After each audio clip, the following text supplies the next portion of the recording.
प्रज्ञान YouTube channel में जुड़े हुए सभी सत्संगी जनों एवं प्रबुद्ध श्रोताओं का स्वागत है। सभी का अभिनंदन है और सभी को मेरा प्रेम पूर्वक जय शिव। वैशेषिक दर्शन के पिछले आख्यान में जो अभ्युदय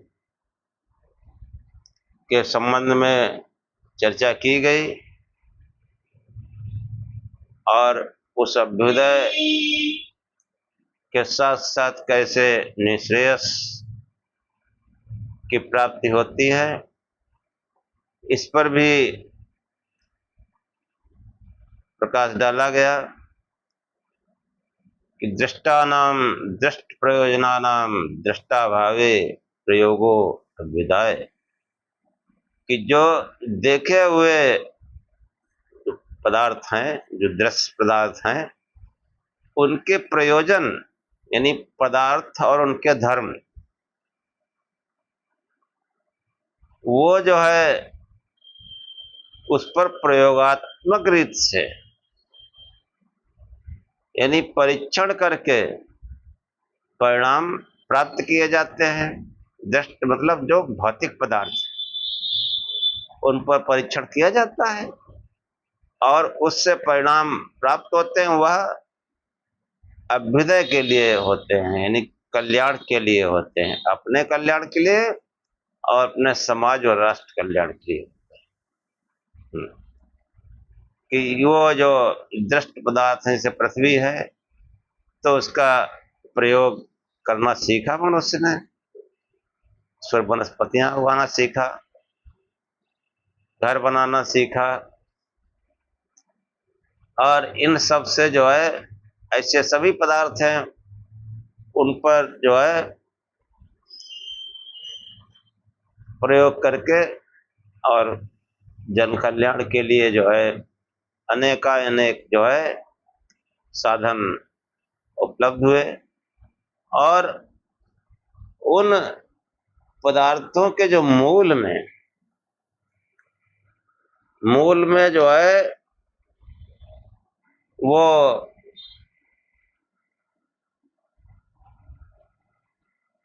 चेतन तत्व ही है, नित्य पदार्थ ही है।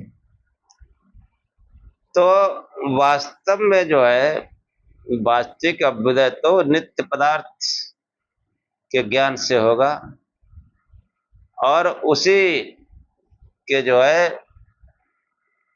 द्वारा अभ्युदय के साथ साथ निःश्रेयस की भी प्राप्ति होगी। क्योंकि विश्व की रचना जो हुई है वह अचिंत्य शक्ति पर ब्रह्म परमात्मा की, उस परमात्मा का चिंतन मनन नहीं किया जा सकता। क्योंकि मन वाणी से परे है, बुद्धि से परे है। तो वो जो है वही परमात्मा इन सब पदार्थों में सर्वांतर्यामी रूप से व्याप्त होकर इसकी स्थित एवं प्रलय का नियामक है। उस जगत कर्ता परमात्मा की प्रेरणा से आमनाय यानी वेद प्रकाश में आया है। वेद जो है वो एक प्रयोगशाला है। उस परमात्मा ने ये मनुष्य कैसे अपना आचरण करेगा, कैसे जीवन जिएगा, तो उन जीवन मूल्यों को, जीवन सिद्धांतों को उसने जो है वेद का प्रकाश किया कि मनुष्य कैसे रहे। तो मनुष्य के रहने के लिए जो एक आचार संहिता, जो नियमावली बनाई कि अभ्युदय के लिए भी और निःश्रेयस के लिए भी, उसके लिए वेद को प्रकाशित किया। तो प्रस्तुत जो आगे अध्याय की समाप्ति में जो है महर्षि कणाद इसी जो है आधार को प्रस्तुत करते हुए कि प्रस्तुत शास्त्र में उस जगत का जो विवरण दिया गया है वो सब वेद मूलक है। हाँ, इस आधार पर वेद को प्रमाण जो है महर्षि कणाद मानते हैं और इसी संबंध में जो उपदेश किया है उसी उपदेश पर चर्चा जो है आज के आख्यान में करेंगे। ओ असतो मा सद्गमय तमसो मा ज्योतिर्गमय मृत्योर्मामृतम गमय। हे परम गुरु परमात्मा, हमें असत्य से सत्य की ओर ले चलो, अंधकार से प्रकाश की ओर ले चलो तथा मृत्यु से अमरता की ओर ले चलो। पूरे शास्त्र का उपदेश करने के बाद अंत में महर्षि कणाद कहते हैं कि तद्वचनात् आम्नायस्य प्रमाण्यम इति। तद्वचनात् यानी उस कथन से, आम्नायस्य, आम्नाय यानी वेद का प्रमाण सिद्ध होता है। हाँ, कि जो है शास्त्र में वर्णित पदार्थ एवं उनके धर्मों का निर्देश जो है करते हैं। तत्वचनात् यानी उन वचनों का, और उन वचनों का जो है यानी पदार्थ के जो धर्म हैं, कि धर्म की जो व्याख्या की कि जो है पदार्थों के धर्म, जो 9 पदार्थ बनाए जानने से अभ्युदय और निःश्रेयस दोनों की प्राप्ति होती है, और इसका प्रमाण वेद में है। हाँ, वेद मूलक है कि पदार्थ धर्म विवरण यहाँ विस्तार के साथ एक दार्शनिक प्रक्रिया के रूप में महर्षि कणाद ने प्रस्तुत किया है। विश्व के इस वस्तु तत्व रूप का मौलिक कथन जो है वो वेदों में है। जगत का कर्ता और वेदों का प्रकाश करने वाला एक परमात्मा है। इस विषय में किसी को संदेह नहीं होना चाहिए कि जगत का बनाने वाला ईश्वर है, परंतु वेद को ईश्वरीय ज्ञान और रचना कहने में अधिक संदेह प्रकट किया जाता है। इस भावना से वेद का प्रमाण सिद्ध करने के लिए सूत्रकार ने जो है ये इस सूत्र को अंत में कहा कि तद्वचनात् आम्नायस्य प्रमाण्यम इति। सूत्रकार का जो तात्पर्य है कि जगत का कर्ता ईश्वर है, उसके वास्तविक स्वरूप को पूर्ण रूप से वही जान सकता है जो कुछ जैसा कुछ जगत है पूर्णता यथार्थ विवरण वेद में केवल वेद में उपलब्ध होने से यह प्रमाणित होता है कि जगत का जो पूर्ण रूप से जानता है वही ऐसा वर्णन प्रकाश में ला सकता है कि वेद में जैसा वर्णन है संसार का वो वही उसको बता सकता है कि जिसने जो है इसका जो इसने बनाया हो, दूसरा नहीं बता सकता। जगत को पूर्ण रूप से जो है जो जानता है वही ऐसा वर्णन प्रकाश में ला सकता है जो वेदों में वर्णन है। इस आधार पर वेद ज्ञान जो है ईश्वरीय है यह स्पष्ट होता है, ऐसा होने से उसका प्रमाण है। इस प्रकार पदार्थ और उनके धर्मों का एवं जगत रचना की प्रक्रियाओं का वर्णन वेदों में है और उसी को आधार मानकर वस्तु तत्व का विवरण प्रस्तुत शास्त्र में किया गया है। वेद के प्रमाण के साथ शास्त्र प्रतिपादित विषय का प्रमाण जो है निर्धारित हो जाता है। हाँ, कि वेद जो है ईश्वरीय रचना में जगत रचना प्रयोगात्मक रूप, कि जगत रचना जो है वो प्रयोगात्मक रूप है। पहले भी मैंने कहा कि संसार जो है उस परमात्मा की प्रयोगशाला है, तथा वेद जो है वो सिद्धांत रूप है, यानी थ्योरी। जो विज्ञान के छात्र हैं वो पहले थ्योरी पढ़ते हैं, फिर उसका प्रयोगशाला में प्रयोग करते हैं, तो बिल्कुल वैसा ही होता है।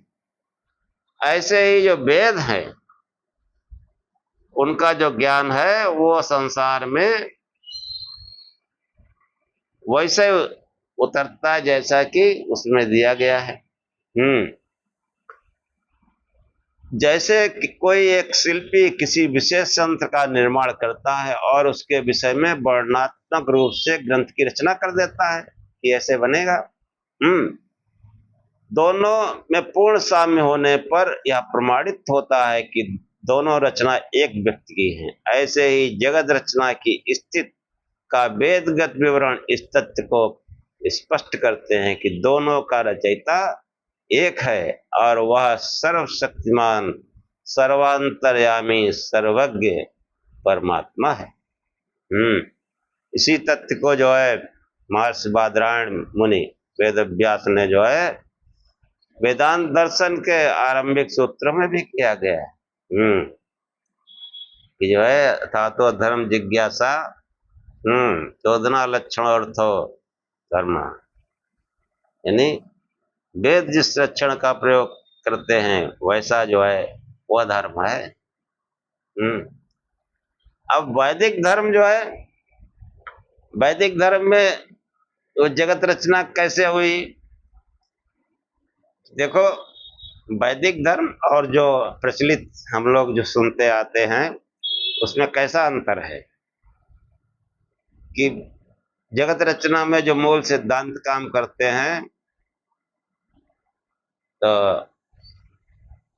इसे मंत्र है कि सूर्य चंद्रमसो धाता यथा पूर्वं कल्पयत् दिवं च पृथ्वीं च अंतरिक्षमथो सः, कि उस संसार को धारण करने वाले परमेश्वर ने जैसा सूरज, जैसा चंद्रमा सृष्टि रचना के प्रारंभ में बनाया था, सूर्य चंद्रमसो धाता यथा पूर्वम कल्पयत, दिवम च दिन और रात बनाए थे, पृथ्वीम च पृथ्वी आदि ग्रह बनाए थे, अंतरिक्ष और उसमें जो पाए जाने वाली वस्तुएं हैं जैसी सृष्टि के रचना के पूर्व में बनाई थी वैसी आज भी है, वैसी ही रचना आज भी होती है। उस हाँ, जितना भौतिक पदार्थ हैं, सांसारिक पदार्थ हैं, वो वैसे के वैसे ही हैं। अगर मनुष्य है तो पूरा मनुष्य है, पशु है तो पूरा पशु है, कि आधा मनुष्य आधा पशु नहीं होता है। ये वेद विरुद्ध है। वेद में जो है ऐसी कोई रचना नहीं कि आधा मनुष्य हो आधा पशु हो, और मनुष्य को ही ज्ञानवान देखा गया, अन्य कोई यौन ज्ञानवान नहीं है। वो मनुष्य अपने इशारों से उसको ट्रेंड कर लेता है। कुछ पशुओं को, कुत्ता हो बैल हो, काम लेता है बैलों से, घोड़ा है तो इनको वो ट्रेनिंग देता है मनुष्य। इनमें अपना कोई ज्ञान नहीं है, हाँ, कोई विचार नहीं कर सकते, काम चलाओ बुद्धि भगवान ने दे दी है, तो मनुष्य ही महान है। और ये जो कौवा गिद्ध जो महान बता दिए गए नो, ये वेद विरुद्ध है। इनमें वेदों में ऐसा कोई प्रमाण नहीं आप बता सकते कि कोई कौवा गिद्ध या कोई पक्षी महान बन गया हो। वो जो है अपना कर्म गति भोग रहे हैं। और मनुष्य महान क्यों है कि ये कर्म भी करता है, भोग भी प्राप्त करता है, और यही एकमात्र ऐसा प्राणी है जो निःश्रेयस की प्राप्ति कर सकता है। एक कौवा गिद्ध जो है वो योगियों वाली गति नहीं पा सकते। ये जो जहां कहा जाता है वो गलत कहा जाता है। तो वेद जो प्रमाण देते हैं वही सही है। हाँ, कि वेद कहते हैं कि सूर्य और चंद्रमा जैसे पहले बने थे वैसे आज ही है। ये सूर्य जो है न थकता है, न ये जो है कहीं किसी को वरदान देने जाता है। वो तो जब चमकता है तो पूरे संसार को वरदान देता है, कोई किसी में भेदभाव ही नहीं करता है। हाँ, छोटे बड़े अमीर गरीब, हाँ गंदगी है वहां भी सूरज की किरणें पड़ती हैं, मंदिर में भी पड़ती हैं, और सूरज को देखो उसकी पवित्रता में कोई फर्क नहीं पड़ता। हम्म अब वो कोई प्राणी निकल गया, हम ये अध्यात्म पढ़ रहे हैं, धर्म पढ़ रहे हैं, तो ये जो है वेद विरुद्ध धर्म है कि चंद्रमा जो है वो मुर्गा बन के बोलेगा नहीं आश्रम पर। हम्म तो ये जो है, और जो वेदों का, वेद जो मंत्र हैं, वेद की ऋचाएं हैं, उनका जो संगीत है वह जो है ऋचाओं का संगीत क्या कहता है, वेदाध्ययन किस लिए करना चाहिए, इसके लिए जो है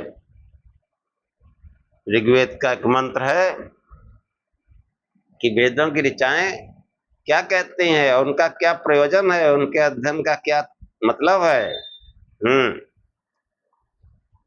तो मंत्र है ऋचोऽक्षरे परमे व्योमिन् यस्मिन् देवा अधिविश्वे निषेदो यस्तन्न वेद किं ऋचा करिष्यत् य एतद्विदो त इमे समासते।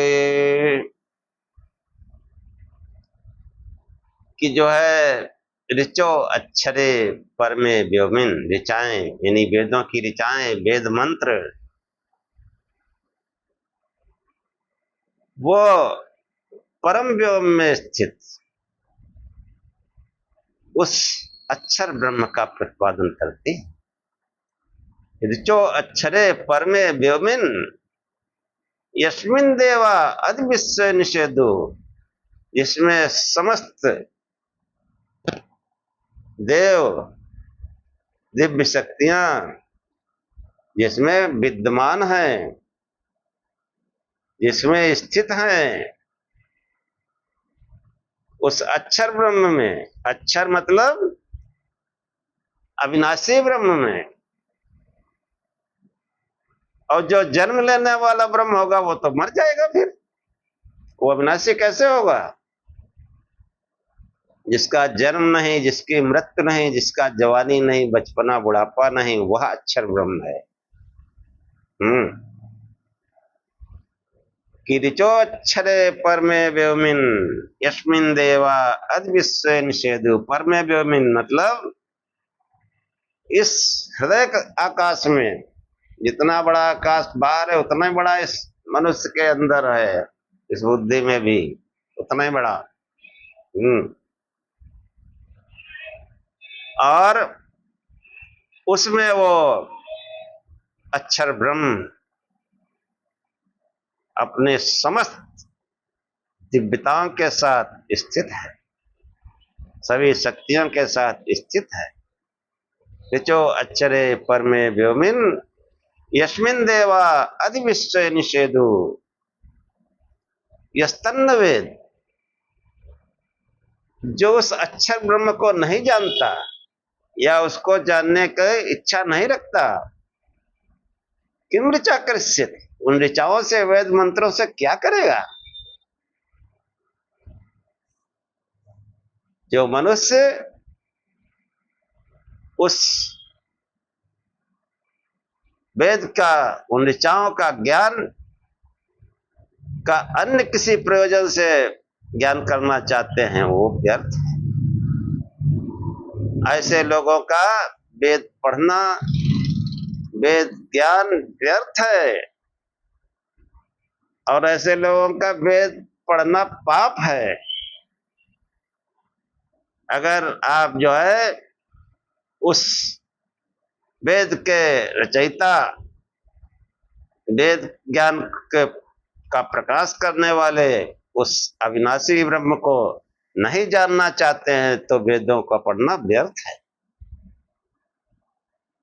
और ये तद्विदु, जो उसको इस प्रकार जानते हैं, उस अक्षर ब्रह्म को जानने के लिए ऋचाओं का पाठ करते हैं, तय में समासते, वे स्वस्थता, आनंद और समाधि को प्राप्त करते हैं। स्वस्थता, आनंद, स्वस्थता, आनंद यानी अभ्युदय।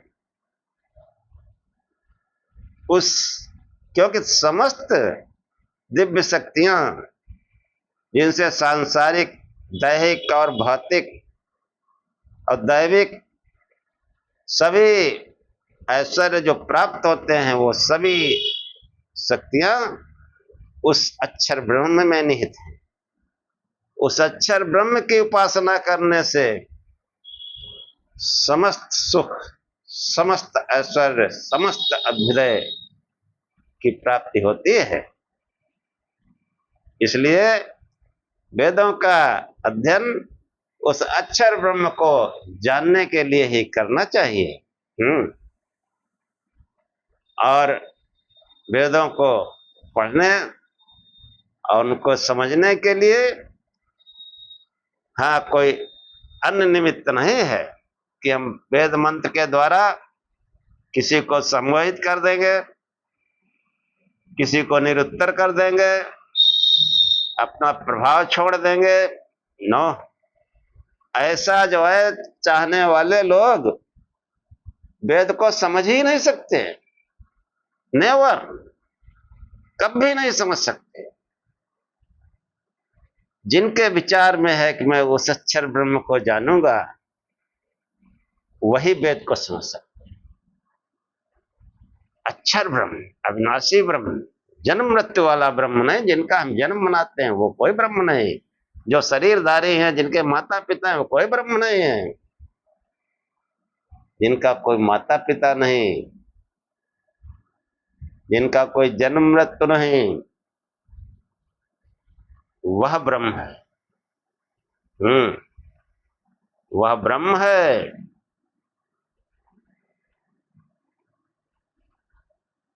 वही संसार में वंदनीय है, पूजनीय है, उपासनीय है, और वही समस्त ज्ञानों का मूल वही है। और हम वेदों के उस अथाह सागर में जो कुछ मंत्र हमने समझे, उनको बताने का प्रयत्न किया था पिछले आख्यान, पहले आख्यानों में प्रारंभ के। और चारों वेदों की मूल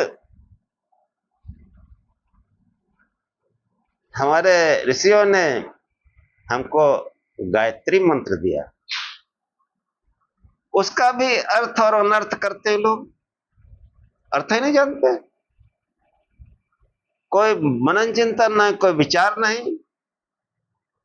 हाँ, कि 24 अक्षर का जो गायत्री, बहुत से गायत्री हैं 24 अक्षर के, लेकिन जो मुख्य गायत्री है वो हमारे जीवन में हमारे ऋषियों ने मनीषियों ने समाहित कर दिया।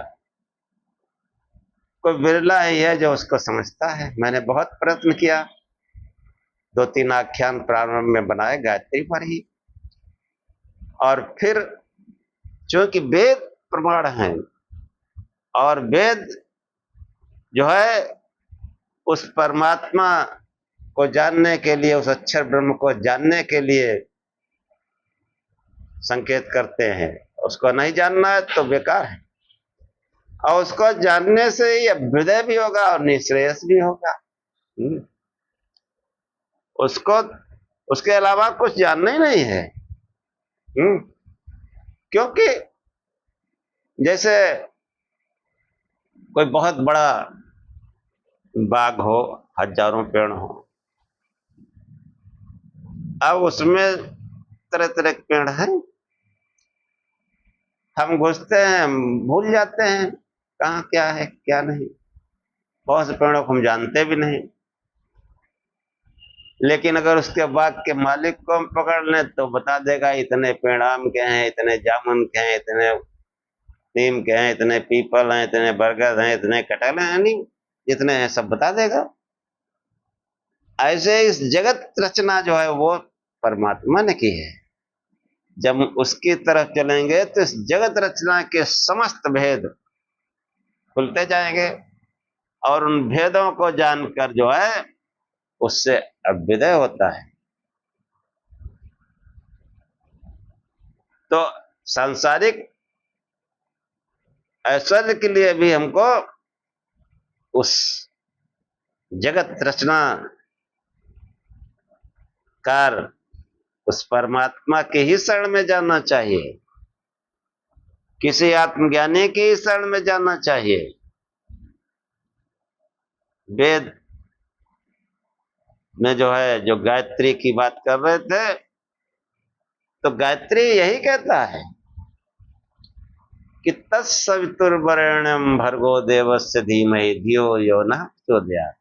वह परमात्मा, तत्व माने वह परमात्मा या उस परमात्मा को, मैं कोई संस्कृत का विद्वान नहीं हूं, लेकिन हिंदी हमारी मातृभाषा है, वही वो संस्कृत से विकसित हुई है। हमने प्रयास करके सीखा, वेद ज्ञान समझा, और समझे नहीं, आचार्य की हमारे दया रही, उनके चरणों में बैठकर सीखा। तो मंत्र सीधे कहता तत्, यानी वह परमात्मा या उस परमात्मा को। किस परमात्मा को? सवितु। सवितु माने सूरज भी होता है, और सवितु मतलब जो है, सवितु जो है प्रसव धातु से बना है। प्रसव मतलब उत्पन्न करने वाला। अब भौतिक रूप से देखें तो सविता सूरज है, सूरज से ही संसार बना, लेकिन सूरज भी कभी बना है, जब विचार करेंगे तो स्पष्ट होगा। तो मतलब जो है असली सविता देव वो है जिसने सूरज को भी उत्पन्न किया है, यानी परमात्मा, जिसने सूरज चांद बनाया, जिसने तारों को चमकाया। हम कोई विचार ही नहीं करते, बिना विचार के कुछ होगा नहीं। विचार न करना तो पशुओं का काम है, मनुष्य को विचार करने के लिए परमात्मा ने पैदा किया। वह परमात्मा जिसने संसार की रचना की, तत्सवितुर्वरेण्यं, वह वर्णीय है, वही उपासना के योग्य है। और वर्णीय इसलिए कहा कि तमाम निष्ठाएं एक एक पर जो है फोकस करें। क्या इन्होंने संसार बनाया? बने बनाए संसार में आए, तो फिर जो है पता चल जाएगा, सब छट जाएंगे कि बने बनाए संसार में आए। अरे जन्म लेने का मतलब है कि पहले से माँ बाप मौजूद हैं, संसार मौजूद है, तभी तो कोई जन्म लेगा। हाँ, कोई ऐसा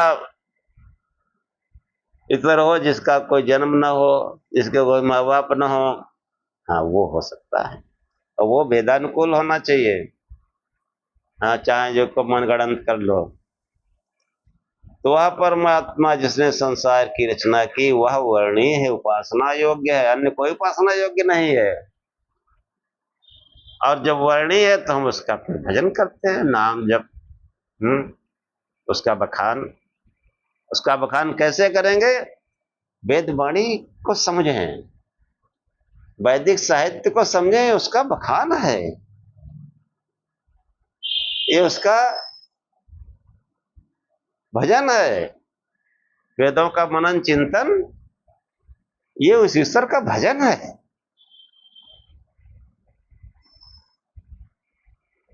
और उस चिंतन मनन से फिर उसके स्वरूप का जो है संकेत मिलता है।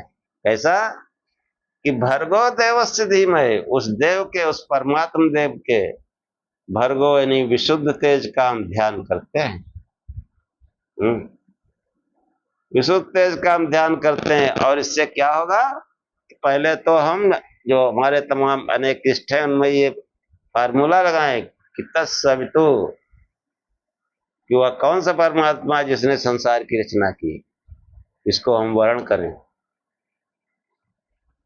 कि वो संसारिक बने बनाए संसार में तो नहीं आया।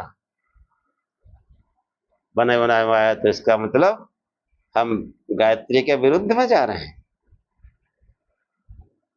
कि तत्सवितुर्वरेण्यम भर्गो देवस्य धीमहि, वह परमात्मा प्रकाश स्वरूप कहा गया। इसलिए उसके विशुद्ध तेज का हम ध्यान करते हैं। क्यों ध्यान करते हैं? कि वो हमारी बुद्धियों को सन्मार्ग में प्रेरित करे, धियो यो न प्रचोदयात्, कि उस भगवान का नाम जप और प्रकाश स्वरूप से ध्यान करने से बुद्धि जो है कैसी होगी? सन्मार्ग में चलेगी, सही काम करेगी, कर्तव्य कर्म करेगी, सब धर्म की वर्षा होगी। अन्यथा जो है बड़े बड़े विद्वान लोग बहुत सोचते समझते हैं, लेकिन गलती हो जाती है, भूल चूक हो जाती है। अगर भूल चूक रहित होना है तो एकमात्र उस परमात्मा की उपासना करो जिसने संसार को बनाया है, और उसके प्रकाश स्वरूप का ध्यान करो। अब बुद्धि जब सही काम करेगी तो फिर अभ्युदय भी है और निश्रेयस भी है, दोनों दोनों बातें। कि हर जगह जब कोई भूल चूक है नहीं, जहां हमारा काम बनना है वहां बुद्धि अपने आप ले जाएगी और चलते चलते वो उस परम तत्व से मिला देगी, उस परमात्मा से मिला देगी। तत्सवितुर्वरेण्यं भर्गो देवस्य धीमहि धियो यो न प्रचोदयात्। अब आप कह सकते हैं कि तत्सवितुर्वरेण्यं में कोई नाम वाम तो कहीं कुछ आया नहीं। हाँ, तो वेदों में जो वैदिक साहित्य में बहुत से मंत्र हैं। हाँ, नमः संभवाय च मयो भवाय च, नमः शंकराय च महेश्वराय च, नमः शिवाय शिवतराय च, ऐसा कोई दूसरा मंत्र आप नहीं ढूंढ सकते। हाँ, और श्वेताश्वर उपनिषद में बहुत ठोक के बात कही गई कि यदा तमा स्तन्नं दिवान रात्रि न सन्न चासन शिव एव केवला, तदक्षरं तत्सवितुर्वरेण्यं तस्माच्च प्रज्ञा प्रसृता पुराणी। कि जो मार्स कड़ाद ने कहा कि तद्वचनात् आमना यस्य प्रमाणमिति, उसके कथन से वेद का प्रमाण सिद्ध होता है। तो देखो इस मंत्र में भी वही है कि यदा तमा स्तन्नम दीवान रात्रि, कि हम लोग अंधकार में जीते हैं, अंधेरे में तीर मार रहे हैं कि काम बन जाए, ये भी फोटो रख लो, ये भी भगवान रख लो, ये भी रख लो, जितना बड़ा धार्मिक उतनी बड़ी अलमारी, और अंधेरे में तीर मार रहे हैं। प्रार्थना करते हैं तुम्हें माता च पिता, तुम्हें बंधु च सखा, तुम्हें विद्या द्रविणम, तुम्हें सर्वम मम देव देव, यानी उस परमात्मा की प्रार्थना की गई, तुम्हें माता हो, तुम्हें पिता हो, तुम ही बंधु हो, तुम ही सखा हो, तुम ही विद्या हो, तुम ही धन हो। तो एकमात्र परमात्मा की उपासना से सब चीजें मिल जाती हैं। तो जब ज्ञान का प्रकाश होता है, ज्ञान का प्रकाश, वेद का अर्थ ही होता है ज्ञान, वो जब प्रकाशित होगा, उसको जब पढ़ेंगे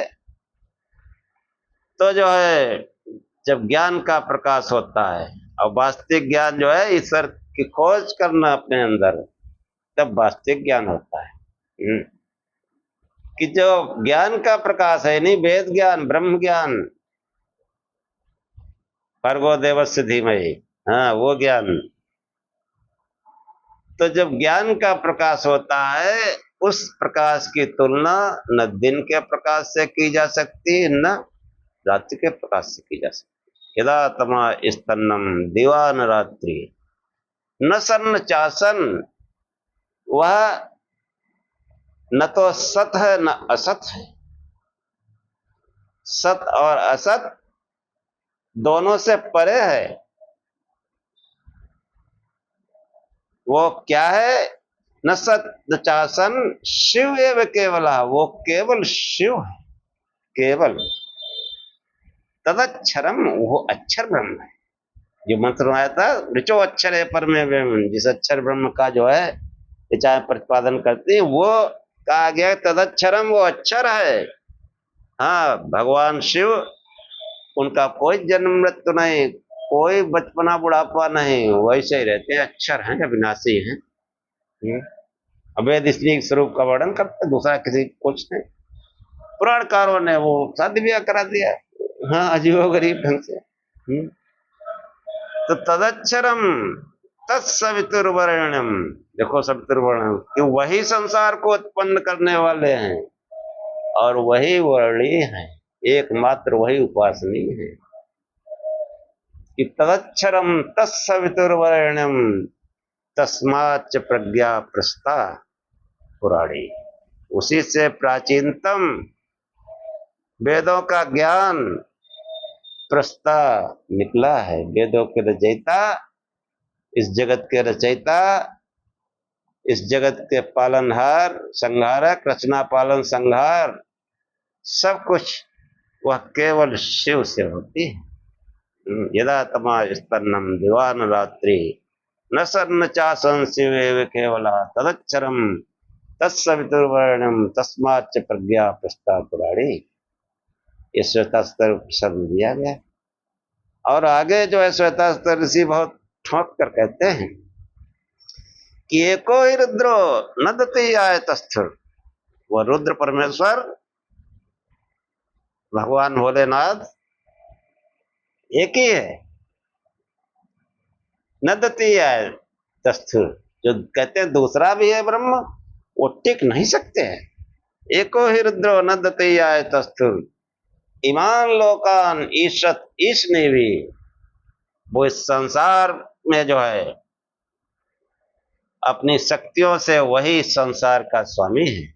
ईमान लोकान, इन लोकों का जो है शासन अनुशासन अपनी शक्तियों से चला रहा, उसकी मुख्य शक्ति प्राण है। और प्राण ही जो है साधना में जब बलशाली होता है तो वही अभ्युदय भी कराता है, वही प्राण उस प्राणपति से भी मिला देता है ध्यान करने से। अभ्युदय और निःश्रेयस दोनों में जो है साधना तो प्राण की ही होती है। हाँ, ये प्राण जो है वो उसी में प्रकाश है, और वही प्राण जो है वो आत्मा, जीवात्मा की भी समझो सवारी है, और इस जीवात्मा को ले जाके परमात्मा के पास ले जाके छोड़ देती है। हाँ, जाओ तुम, उतार दिया, जाओ महल के बाहर उतार दिया, आप जाओ। हाँ, गया, मिल गया। और फिर हाँ, प्राण मन ये सब ठहर जाते हैं। जैसे कोई सवारी जाएगी तो घर के भीतर थोड़ी चली जाएगी, तो बाहर गेट पर रुक गई, अभी तक जाता आदमी जब तक मन उसका रहे। लेकिन फिर आएगा जरूर, कुछ प्रारब्ध है, कुछ और काम है उसके, आएगा फिर सवारी पकड़ लेगा।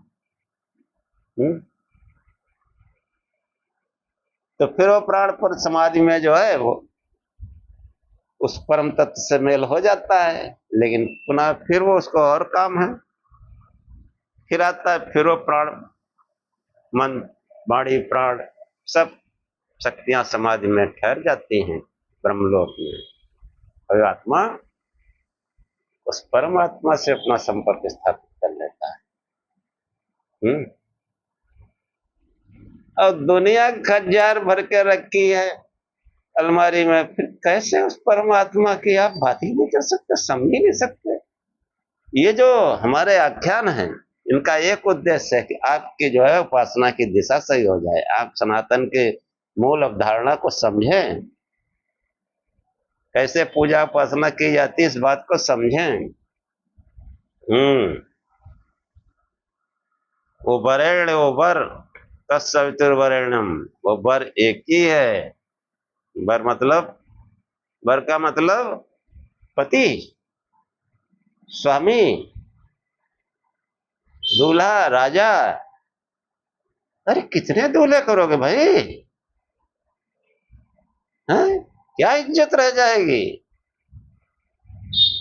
इसलिए जो है केवल और केवल शिव अकेला, उसके अलावा कोई नहीं। एको रुद्रो न द्वितीय इमान लोका निशति, इसलिए भी प्रत्यंगनानाम तिष्ठति, प्रत्येक मनुष्य के अंदर में वो विराजमान है, बैठा हुआ है। प्रत्यंगनानाम तिष्ठति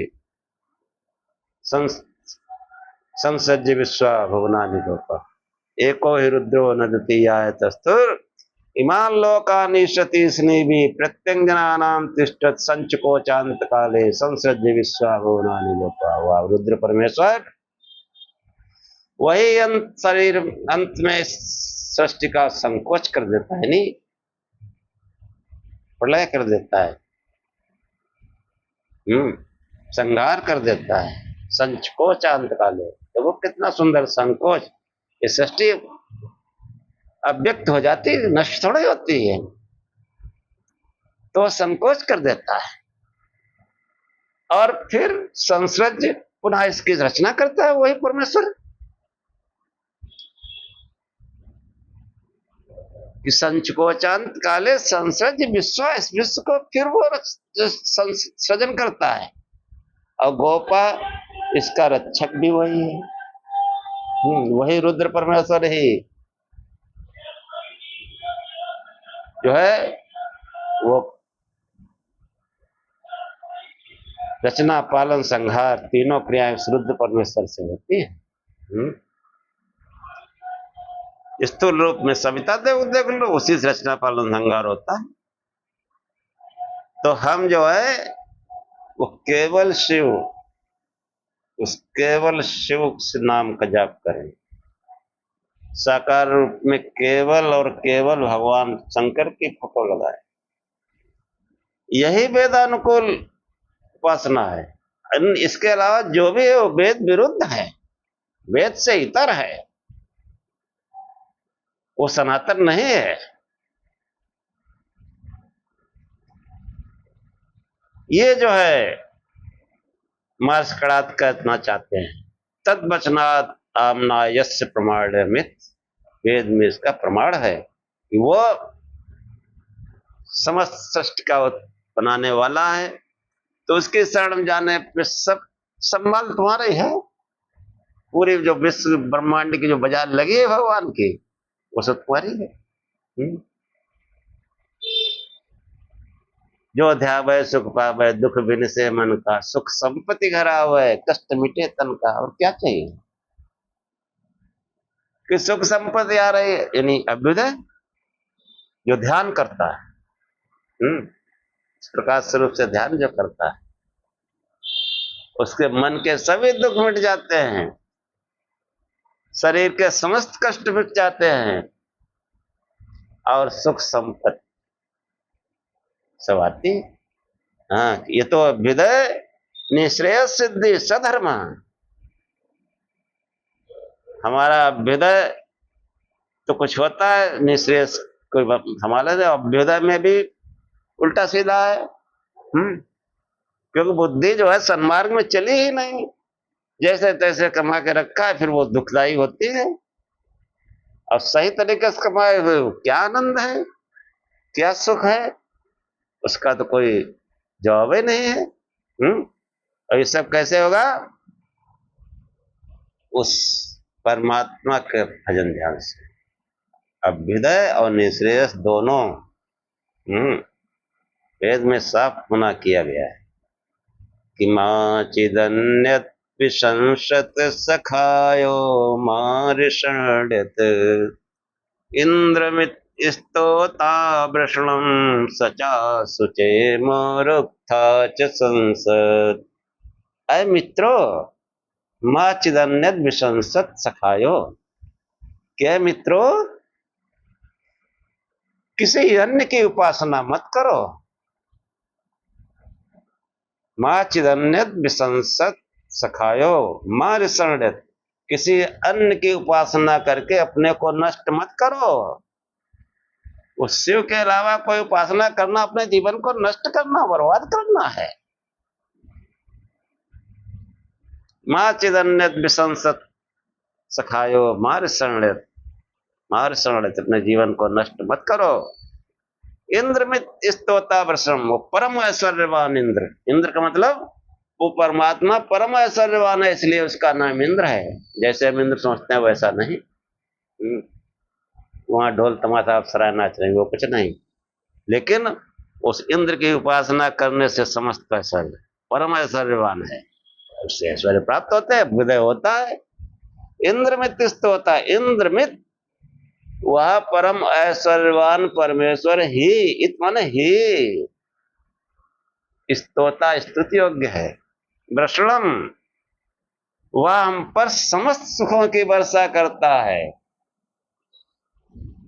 सचा सुते मुहुरुक्था च संसद, हम सभी लोग मिलकर आपस में बड़े उच्च स्वर में उसी एक का ज्ञान करें, उसी का गान करें, जोर जोर से शिव शिव जपें, हर हर महादेव। धार्मिक कहा जाए ना, आगे में यही कहा जाता है, हर हर महादेव, फिर नहीं कुछ कहा जाता है। तो खूब शिव शिव जपे, प्रकाश स्वरूप से ध्यान करें। और इसी के साथ ये वैशेषिक शास्त्र समाप्त हुआ। आगे फिर और मीमांसा पर बनाएंगे। ओम सहनाववतु सहनौ भुनक्तु सह वीर्यं करवावहै तेजस्विनावधीतमस्तु मा विद्विषावहै। ओम शांति शांति शांति। हे परमात्मा, हम दोनों श्रोता और वक्ता की साथ साथ रक्षा करें, साथ साथ पालना करें। हम दोनों साथ साथ मिलकर बल को बढ़ावें, पराक्रम करें। हमारा पढ़ा पढ़ाया एक साथ तेजस्ता को प्राप्त करें, हम आपस में द्वेष न करें। हे परमात्मा, हम दोनों को त्रिविध शांति प्राप्त हो, हमारे जीवन में कोई दैहिक दैविक भौतिक किसी प्रकार का कष्ट न आए। ओम शांति शांति शांति। जय शिव।